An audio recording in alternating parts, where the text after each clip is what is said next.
빌립보서 2장 5절 말씀 한 목소리로 읽겠습니다. 너희 안에 이 마음을 품으라. 곧 그리스도 예수의 마음이니. 아멘. 3년 전에 세상을 떠난 모리 부가르트라는 사람이 있었습니다. 모리 부가르트 이분 남자분은 죽기 전에 사람들로부터 모자 아저씨라는 별명을 얻었어요.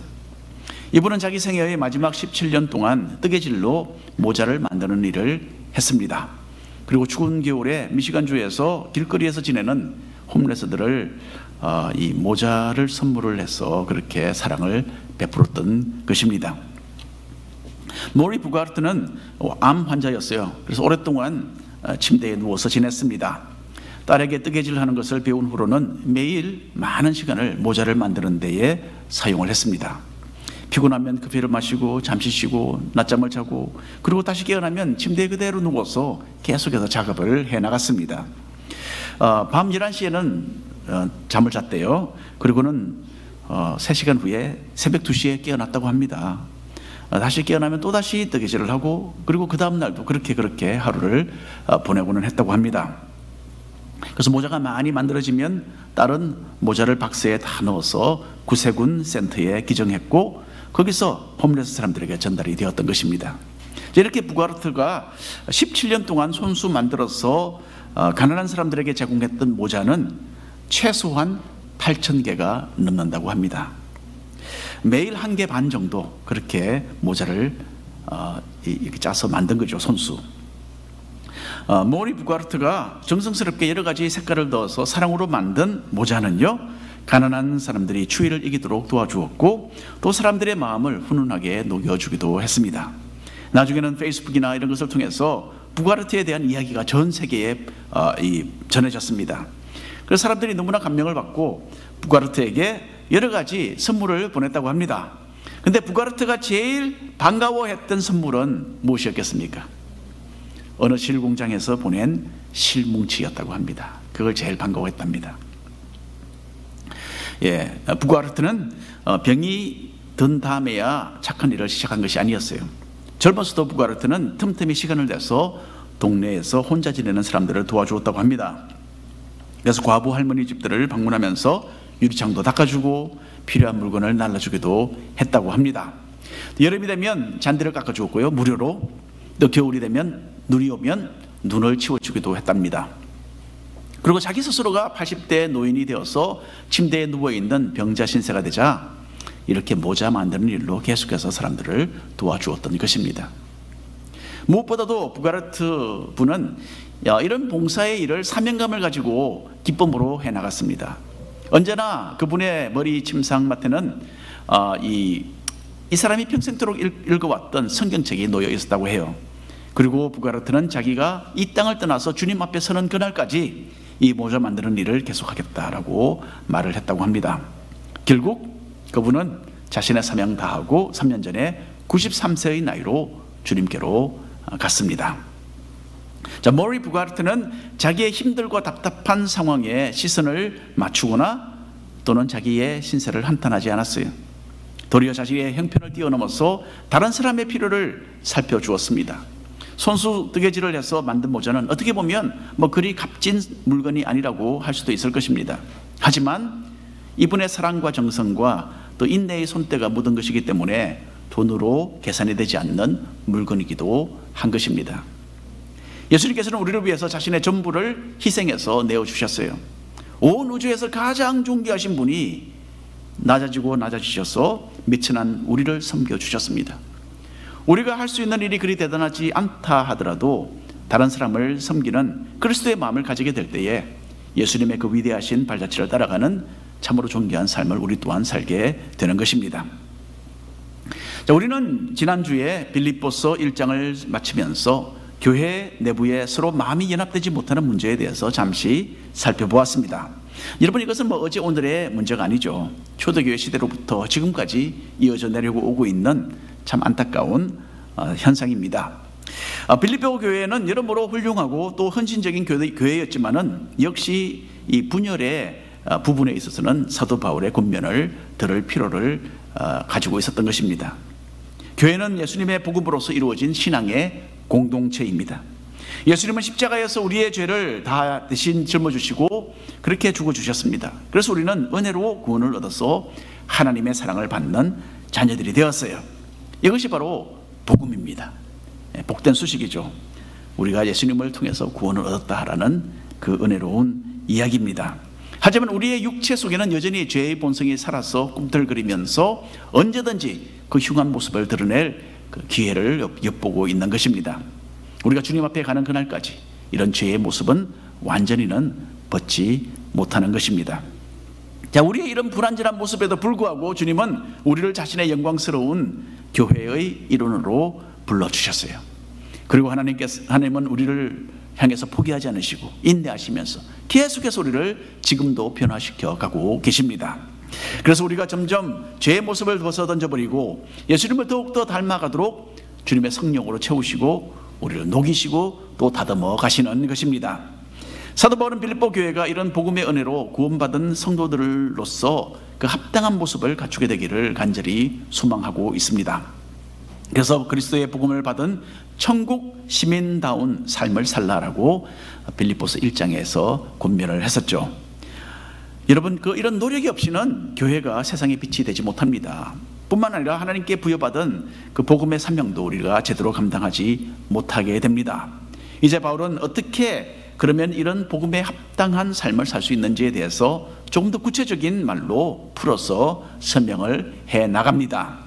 빌립보서 2장 1절 말씀 우리가 한 목소리로 읽어보겠습니다. 그러므로 그리스도 안에 무슨 권면이나 사랑의 무슨 위로나 성령의 무슨 교제나 긍휼이나 자비가 있거든. 자, 여러분, 먼저 우리는 여기서 교회가 가질 수 있는 아름다운 모습을 엿볼 수가 있습니다. 교회는 서로를 보살피고 돌아보는 사랑의 공동체가 될 수 있습니다.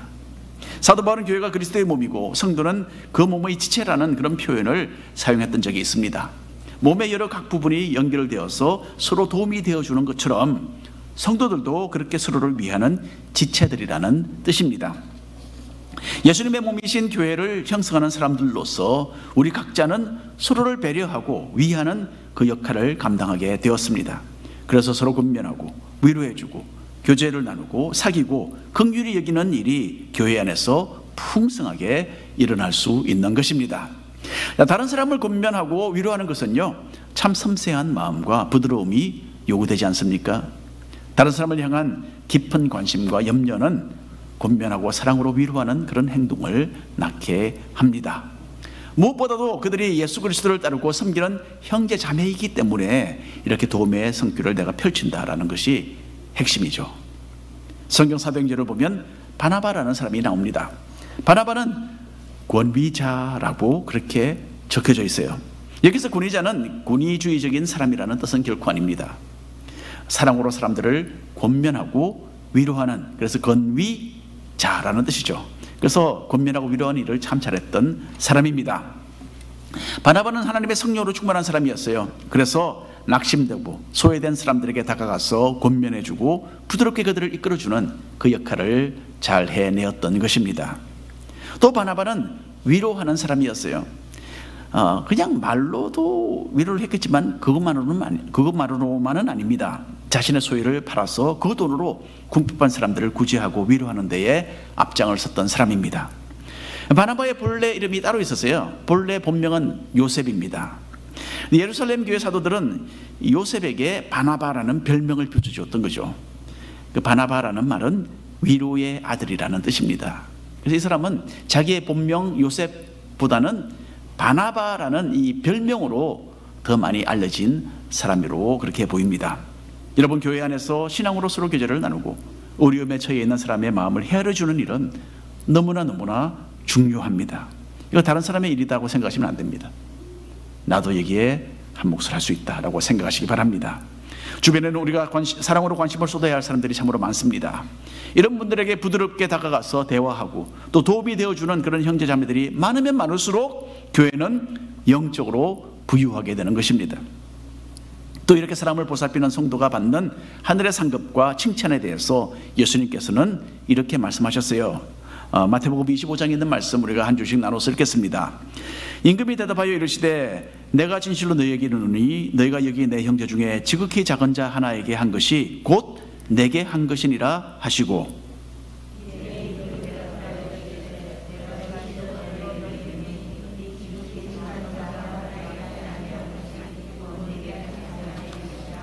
아멘. 주님께서는 우리가 곁에 있는 믿음의 식구들을 보살피는 일을 이토록 중요하게 여기시는 겁니다. 그들에게 무슨 선한 일을 했다면 곧 나를 위해 한 것으로 간주하겠다, 그렇게 선언하셨죠.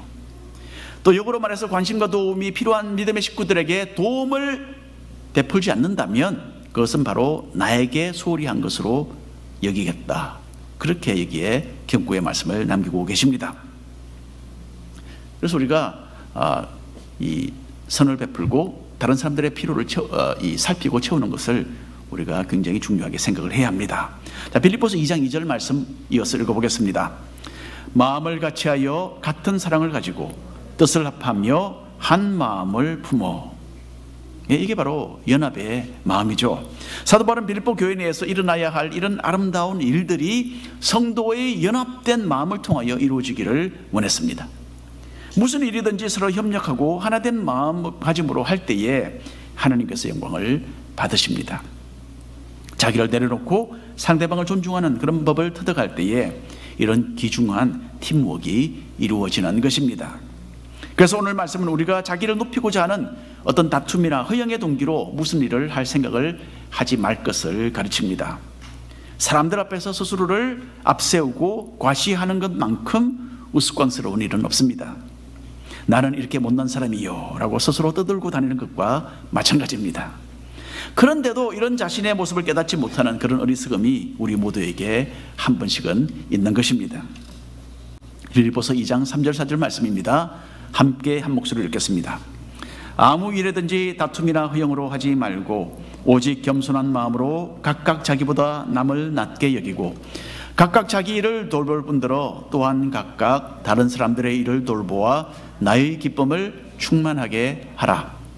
다른 사람의 필요를 살피는 것은요, 개인주의적으로 흘러가는 현대 문화를 역행하는 교회의 진리요 또한 원리입니다. 이 세상의 기준과 습관에 너무 익숙한 우리는요, 자주 내 자신 위주로 생각을 하고 또 어떤 결정들을 내리게 됩니다. 나의 편리와 나의 시간과 나의 유익과 나의 필요에 따라서 움직이고 싶어 하는 거죠. 우리 교회는 목장 식구들이 돌아가면서 매주 교회당 청소를 합니다. 어제는 영국권 성도님들이 순서가 되어서 20, 30대 젊은 우리 형제 자매들이 함께 모여서 교회 청소를 열심히 하는 것을 제가 보았습니다. 오늘 이렇게 이 자리에 모여서 예배를 드리는 여러분들, 우리 전 교인들을 위해서 베푸는 너무나 귀한 섬김의 모습이었습니다. 여러분들 차례는 언제인지 아십니까 혹시? 예, 꼭 기억하시고 그렇게 동참하시기 바랍니다. 여러분, 사람들 앞에서 악기를 연주하거나 또는 성가대 찬양을 하는 것은 실제로 많은 시간과 노력과 헌신이 요구됩니다. 하지만 또 이런 일은 어떤 면에서 보면 품위가 있고 가치가 있어 보이는 그런 좀 고차원적인 봉사활동이기도 하죠. 이에 비해서 교회당 청소는 그리 영광스러운 일이 아닙니다. 누구나 하고 싶지 않은 일이고 다른 사람들에게 미루고 자기는 빠지고 싶은 그런 일 중에 하나에 속한다고 보겠습니다. 자, 내가 빠지고 싶은 교회 일은 뭐 이렇게 청소에 국한된 것은 아니죠. 주방 봉사와 주차장 봉사, 교회 차량 운전도 다 여기에 속합니다. 또 목장을 맡아서 소그룹 공부를 이끄는 목자로 섬기는 일도 조금 부담을 느끼고 꺼려하는 분들이 계세요. 이런 일들은 다른 사람에게 넘기고 나는 빠지겠다, 그러면 제일 편하겠다, 그렇게 생각하는 것이 우리 모두의 생각입니다. 제가 왜 이런 말을 드리겠습니까? 여러분, 벌써 지금 7월 달이에요. 이제 앞으로 한 2, 3주가 되면 우리가 목장을 새로 개편하고 구성을 합니다. 그리고 8월 첫 번째, 두 번째 주 되면 다시 목장이 시작되어서 매주 만나게 됩니다. 목자가 되도록 모든 훈련을 받으신 여러분들, 제가 깊이 생각해 보시라고 제가 이 말씀을 드리는 거예요. 생각하시고 기도하시고 그래서 섬기는 그 자리로 성큼 나오시기를 바랍니다. 여러분, 편하겠다는 생각으로 한 해 두 해 넘겨보내는 것, 허송세월입니다. 이 허송세월 보내는 거예요. 아깝습니다. 언제 우리가 주님께 부름을 받아 갈 줄 모릅니다. 예. 그런데 우리가 그동안 그 세월을 이렇게 흘려보내면 안 되겠죠. 다른 사람들을 돌보라고 주님께서 말씀을 하셨어요. 그것 가볍게 여기면 안 됩니다. 조금의 불편을 무릅쓰고 성도를 섬기면 그 일을 통하여서 내 스스로가 영적으로 성장하고 더 균형이 있는 신앙인의 모습을 갖추게 되는 것입니다. 그리고 무엇보다도 다른 사람을 위하는 그런 마음가짐으로써 주님의 교회를 섬기는 그런 특권 또한 우리가 누리게 되는 겁니다. 구약 성경 출애굽기를 보면요, 하나님의 성막을 만드는 대목이 나옵니다. 하나님의 임재를 뜻하는 성막과 기구들을 만들었을 때에 이런 참 특이한 짤막한 내용도 한 가지 우리가 발견하게 됩니다. 출애굽기 38장 8절 말씀인데요, 한번 읽어보겠습니다. 그가 놋으로 물두멍을 만들고 그 받침도 놋으로 하였으니 곧 회막문에서 수종드는 여인들의 거울로 만들었더라. 이런 것 잠시 보십시오. 이 물두멍이라는 것은 놋으로 만든 큰 대야였어요. 제사장들은 성막을 들어가기 전과 또 하나님께 제사를 드리기 전에 꼭 물두멍에 있는 물로서 손과 발을 씻어야 했습니다. 이렇게 자기들을 성결하게 하지 않으면 하나님의 진노를 받아 죽었습니다. 자, 그런데 이 물두멍은 성막 문 앞에서 수종을 들면서 하나님을 섬기던 여인들의 거울로 만들었다. 그렇게 적혀 있어요. 지금보다 3,500년 전에는 놋을 최대한으로 납작하게 펴서 만들어서 그걸 잘 닦아서 그것으로 거울을 삼았어요. 지금처럼 유리로 만든 거울, 그때는 그렇게 보급되지 않았습니다. 그 옛날에 놋은 대단히 비쌌습니다. 그리고 놋으로 만든, 그렇게 정교하게 정성스럽게 만든 거울은 너무너무 비쌌겠죠. 그리고 여인들에게 소중하기 짝이 없는 물건이 바로 거울입니다. 오늘 이 자리에 나오시면서 우리 여자분들 얼마나 거울을 많이 들여다보셨겠습니까? 집에서 바깥으로 나갈 때에 거울 쳐다보지 않고 나갈 수 있으십니까? 그럴 수 없잖아요. 옛날 사람들도 마찬가지였던 거예요. 그런데 옛날에 여인들이 사용했던 거울은 그렇게 소중하고 또 비쌌습니다. 아무렇게나 구입할 수 있는 것이 아니었어요. 그런데 이 헌신적인 여인들은 성막에 필요한 물두멍을 만들어야 한다니까 놋으로 이 귀한 것을 하나님께 바쳤던 거예요. 그 놋 녹여서 물대야를 크게 만들었던 겁니다. 참 감사하죠. 참 놀랍죠. 나에게 거울은 무엇이 될까? 이거 우리가 한번 생각해 보는 것이 좋겠습니다. 그리고 하나님의 교회를 위해서, 그리고 성도를 섬기기 위해서 나의 놋거울을 바칠 수 있는지 이것도 아울러 물어보시기 바랍니다.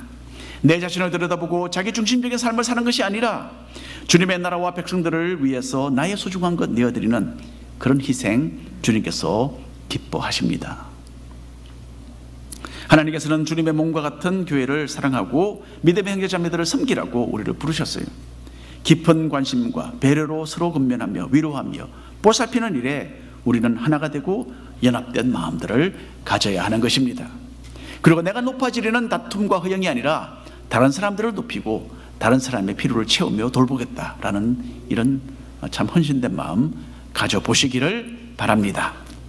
자, 우리 속에 자연스럽게 일어나는 욕망은요, 내 자신이 더 중요해지고 높아지는 것입니다. 그래서 나와 내 식구들이 느끼는 그런 필요와 그 원하는 것을 추구하며 그렇게 우리는 주로 살아갑니다. 하지만 성령께서는 이런 우리의 이기적인 마음의 성향을 지금 고치고 계십니다. 그래서 우리가 우리 자신보다는 먼저 다른 사람의 필요를 돌아보며 돌보는 데에 일치된 마음을 가지도록 변화시켜 나가시는 겁니다. 선한 일을 위하여서 성도의 마음을 하나로 연합되어 헌신하도록 하는 것, 이것은 바로 겸손이라고 합니다. 겸손의 가장 탁월한 모본은 바로 우리 예수님이십니다. 예수님의 탄생, 예수님의 죽음, 예수님의 생애, 또 부활, 이 모든 것은 겸손이 무엇인지를 가장 선명하게 보여주는 것입니다. 복음을 믿고 구원을 얻은 하나님의 백성은 마땅히 복음에 합당한 천국 시민답게 살아야 합니다. 그리고 이 복음의 주인공이신 예수님을, 또 예수님의 그 겸손을 담는 것은 다른 그 어느 무엇보다도 중요한 것입니다. 그래서 오늘 참 중요한 말씀 빌립보서 2장 5절부터 8절 말씀 한 목소리로 읽어보겠습니다. 너희 안에 이 마음을 품으라. 곧 그리스도 예수의 마음이니 그는 근본 하나님의 본체시나 하나님과 동등됨을 취할 것으로 여기지 아니하시고 오히려 자기를 비워 종의 형체를 가지사 사람들과 같이 되셨고 사람의 모양으로 나타나사 자기를 낮추시고 죽기까지 복종하셨으니 곧 십자가에 죽으심이라. 여기서 근본 하나님의 본체시다라고 말씀하시죠. 사도 바울은 여기서 예수님께서 본래 하나님 자신이었지만은 종과 같이 스스로를 낮추시고 인간이 되셨다, 그렇게 선언하고 있습니다. 예수님은 이 세상을 만드신 하나님, 바로 그분이십니다. 성경에는 오늘 우리가 읽는 이 말씀처럼 예수님께서 하나님이신 것을 확실하게 선포하는 구절들이 참 여러 군데 있습니다. 그렇기 때문에 우리는 삼위일체 하나님을 믿습니다. 하나님 아버지께서도 하나님이시고 성령께서도 하나님이시고 또 여기 있는 것처럼 예수님도 하나님이십니다. 그런데도 성경은 또한 분명히 하나님은 한 분이라고 그렇게 명시되어 있습니다. 그러니 우리 생각으로는 완전히 이해가 되지 않지만은 우리는 성부, 성자, 성령 이 세 분이 모두 각기 다르지만 또한 한 하나님이다, 그렇게 믿고 받아들이는 것입니다. 이해하기 쉽지 않죠. 예수님께서 하나님이시다라는 것, 스스로 자기가 하나님이라고 그렇게 사람들에게 나타내신 것, 그 구절을 한 번만 우리가 보겠습니다. 요한복음 5장 18절 말씀입니다. 함께 한 목소리로 천천히 읽어보겠습니다. 유대인들이 이로 말미암아 더욱 예수를 죽이고자 하니 이는 안식일을 범할 뿐만 아니라 하나님을 자기의 친아버지라 하여 자기를 하나님과 동등으로 삼으심이로라. 예수님께서 자기를 하나님과 동등으로 삼으셨다, 그렇게 얘기가 나와 있잖아요. 성경 말씀이, 이런 말씀이 굉장히 많습니다. 그래서 우리는 예수님께서 하나님이시는 것을 받아들일 수밖에 없어요. 안 그러면 성경을 우리가 거부해야 합니다. 예수님은 하나님 아버지를 자기의 친아버지라고 해서 자기와 하나님과 동등으로 삼으셨다, 그렇게 말합니다. 왜 이렇게 이런 논리가 주장이 이루어질까요? 유대인들은 예수님을 신성모독의 그런 죄를 범한다고 여러 번 판단을 내렸습니다. 자신을 하나님의 아들이라고 말하는 것은 곧 하나님과 동일한 신의 성품을 내가 가지고 있다, 그렇게 선언하는 것이었기 때문이었어요. 한번 이야기를 해볼까요? 여러분, 고양이의 새끼가 있잖아요. 그 고양이의 새끼가 고양이입니다. 왜냐하면 그 부모가 고양이이기 때문에. 그리고 강아지가 있다고 합시다. 강아지는 개입니다. 왜냐하면 그 부모가 개이기 때문에. 우리 여기에 젊은 분들이 많이 계시고 어린 자녀들 많이 나와 계시는데 여러분 자녀들이 사람이잖아요. 왜냐하면 여러분이 사람이기 때문에. 그런 우리가 논리를 생각을 해본다면 하나님의 아들이라면 예수님이 진정으로, 그러면 예수님은 본질적으로 하나님이시다 라는 그 결론에 도달할 수밖에 없는 것입니다.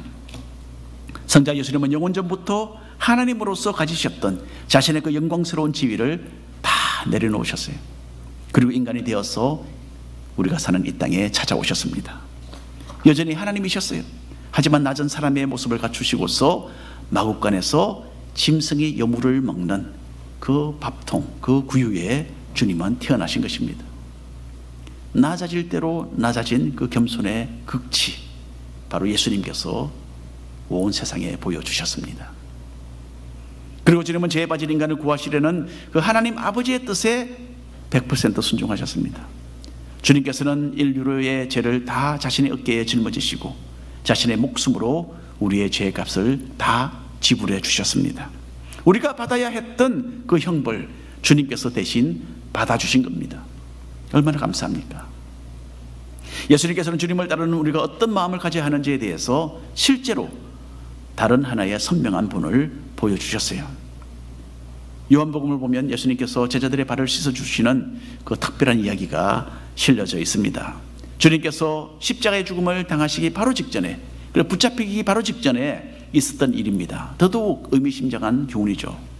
요한복음 13장 4절 5절 말씀인데 한 절씩 나누어서 읽겠습니다. 저녁 잡수시던 자리에서 일어나 겉옷을 벗고 수건을 가져다가 허리에 두르시고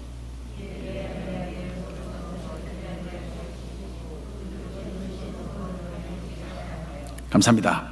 옛날 이스라엘 나라의 풍습으로는요, 손님이 집에 찾아오거나 또는 집안 식구들이 멀리서 여행 가운데 있다가 돌아오게 되면 그 발을 씻어주게 되어 있었어요. 옛날에는 길이 포장이 되지 않았어요. 그래서 그런 길을 걸어 다녔기 때문에 집에 들어올 때는 깨끗하게 발을 씻어야만 했던 것입니다. 그런데 발을 씻어주는 것은 가장 천한 일이라고 그렇게 사람들이 생각을 했어요. 종이라도 아무나 하지 않았습니다. 이방인 종들 중에서도 가장 낮은 위치에 있던 종이 그 일을 했던 겁니다. 유대인으로서 종이 된 사람에게는 이런 천한 일을 시키면 안 된다, 그렇게 유대인의 종교법에 기록될 정도였어요. 그러니까 다른 사람의 발을 씻는다는 것은 그야말로 가장 천한 일로 그들은 생각을 했던 것입니다. 그래서 이렇게 허리를 굽히고 바깥에서 집으로 돌아오는 사람의 발을 씻기는 일은 그 집에서 가장 낮은 종이 했던 일입니다. 그런데 예수님께서 잡히시던 그날 밤 저녁 식사를 위해서 모두가 모였을 때 그곳에는 발을 씻어줄 종이 없었어요. 그렇다면 제자 중 하나가 그 일을 일어나서 하면 되는 것이었죠. 하지만 12제자 중에 아무도 선뜻 이 일을 하려고 나서지 않았습니다. 이렇게까지 자기들의 자세를 낮추기를 원하지 않았던 거죠. 이런 상황에서 예수님은 그 당시의 풍습을 완전히 꺾으시고 스스로 허리를 굽히시고 제자들의 발을 씻어주기 시작하신 것입니다. 여러분, 이 일은 이만저만 충격적인 사건이 아니었어요. 우리는 전혀 다른 문화 가운데 살기 때문에 이게 얼마나 충격적이었을까 잘 우리가 감을 잡지 못합니다. 제가 여러분 한번 시도를 해볼게요. 어쩌면 이 정도로 충격적인 일은 아닐까. 여러분, 오늘 우리 교회에 엄청나게 귀한 손님이 와서 함께 예배를 드린다고 우리가 가정을 해보십시다. 여성으로서 역사상 처음으로 미국의 부통령이 된 카말라 해리스가 우리 오늘 이 교회를 방문하고 지금 예배를 드리고 있어요. 돌아보지 마십시오. 실제로 있는 상황이 아니고 지금 제가 만들어낸 가상의 그런 상황입니다. 자, 카말라 해리스가 찾아왔어요. 그래서 바깥 주차장에는 검정색 리무진이 이런 데 줄을 지어서 지금 대기하고 있습니다. 그리고 10명도 넘는 보안관들이 지금 눈을 부릅뜨고 모든 사람들 다 지켜보고 있습니다. 감시하고 있는 거죠. 혹시나 이상한 사람이 있을까. 그리고 TV 또 신문 기자들이 잔뜩 몰려와서 지금 우리 함께 이 예배당에 막 군데군데 자리를 잡고 지금 서 있다고 생각합시다. 자, 이 예배가 끝났어요. 아래층으로 내려갑니다. 그런데 참 공교롭게도 여자 화장실에 변기가 막혀서 물이 흘러 넘치는 거예요. 실제로 우리 교회 이전에 그런 경우가 한 번 있었어요. 여자 화장실에 물이 흘러 넘치니까 거기에 있던 군사님들이 다 그냥 소리를 지르면서 바깥으로 도망쳐 나오셨어요.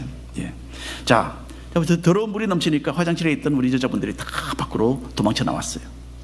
그런데 카말라 해리스가 밖을 보더니 이 화장실로 여자 화장실로 들어가는 거예요. 그리고는 팔을 이렇게 걷어 올리더니 변기에 자기 손을 톡 넣고서 막힌 것을 뚫었다고 생각합시다. 얼마나 충격적인 일이겠습니까? 여러분, 예수님께서 하신 일은 이보다도 무한하게 더 파격적인 사건이었어요. 천지를 만드신 하나님이신 예수님은 낮아질 대로 낮아지셔서 종의 모습으로 제자들의 발을 씻어주셨습니다. 그리고 곧 이어서 죄인들을 위하여 이 온 우주 만물보다 더 귀한 자신의 값진 생명을 내어주셨어요. 이것이 주님께서 보여주신 겸손의 모본입니다. 오늘 결론의 말씀 드립니다. 작년 7월에 최승자 권사님께서 돌아가셨어요. 그런데 권사님은 뜨개질을 하셨어요. 권사님도 뜨개질로 수세미를 많이 만들어 주셨습니다. 우리 교회는 1년에 한 두세 번 만우와 동네를 다니면서 이웃들에게 매년 한 작은 선물을 한 3번 정도 우리가 전달을 합니다. 모두 한번 나가면 150가정을 우리가 방문을 해요. 근데 권사님께서 그 일에 동참을 하신 거예요. 그래서 수세미를 뜨개질로 해서 수세미를 잘 만드셔갖고 그거 하나씩 넣어주셨어요. 자, 지금도 제가 지나가다 보면 어떤 이웃들이 저를 붙잡고 이야기를 해요. 그 수쌤이 참 잘 썼다. 너희 교회 너무너무 고맙다. 그렇게 이야기를 해요. 여러분, 뜨개질한 수쌤이 참 작고 하찮은 것으로 보일 수 있을지도 모르지만은 연합된 마음과 겸손으로 헌신할 때에 하나님께서 영광을 받으시는 겁니다. 여러분, 하나님의 나라는 거꾸로 된 피라미드라고 얘기를 하죠. 피라미드가 이렇게 생겼는데 이게 거꾸로 됐어요. 이게 하나님의 나라입니다. 높은 위치에 있는 사람일수록 가장 낮아져서 모든 사람들을 받들고 모든 사람들을 섬기는 것이 바로 하나님의 나라의 원리입니다. 내가 낮아질 때에 하나님께서 나를 통해 일하기 시작하시는 겁니다. 그래서 누군가가 이렇게 말을 했습니다. 겸손의 토질에서 은혜의 열매를 얻는다라고 했습니다. 예수님은 자신을 낮추고 사람들을 섬기기 위해서 이 땅에 오셨고 또한 가장 겸손한 자세로 이 영원한 복음의 말씀을 완성하셨습니다. 겸손하신 그리스도의 그 마음을 가지고 섬기는 가운데서 은혜의 열매 많이 맺는 우리 복된 성도님들 되시기를 축원합니다. 기도하겠습니다.